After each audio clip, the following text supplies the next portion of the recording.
Explain what confidence interval for those that are interested in going like, yeah, we should maybe look into that confidence interval and margin of error, why you choose 95%, maybe, and then 5% on margin of error. I don't know, you said it's not life or death for what you do, and then other Sure. scenarios where you might go 99, et cetera. Yeah, sure. So again, I've been trained in this, but obviously double check me or research this if you're looking for validation. But so the confidence interval is important. So you're generally assuming that you have a standard distribution of data set, meaning if you've ever plotted data, you kind of see the bell curve. So Yeah. kind of, there's a little at the beginning, little at the end, and most of it's kind of aggregated in the middle.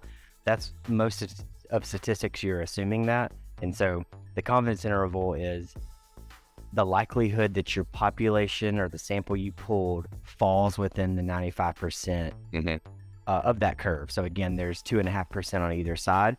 There's absolutely a chance that you oversampled or undersampled out of that those tails, if you will. But that's where the 95% confidence interval, you're 95% sure that the population you pulled falls within that distribution. Right.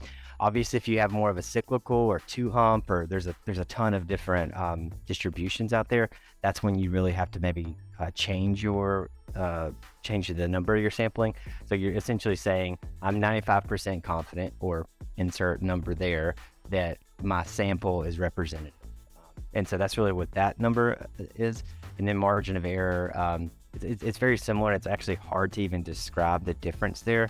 But it's a similar type of approach where how much tolerance might you have for that sample not being represented. So just think about it in those two natures. It's, again, I could do 50% confidence interval, but again, that's one thing that's gonna do is lower your sample a ton. So it's gonna be a lot less work for everyone. Yeah. But you're not gonna be as confident that the population or the sample you pulled is actually representative. And that's the end of the day, really why you're sampling is there may be 1 million items, but obviously no one has the time to go do 1 million. So you want to pull a sample that hopefully is representative of that population.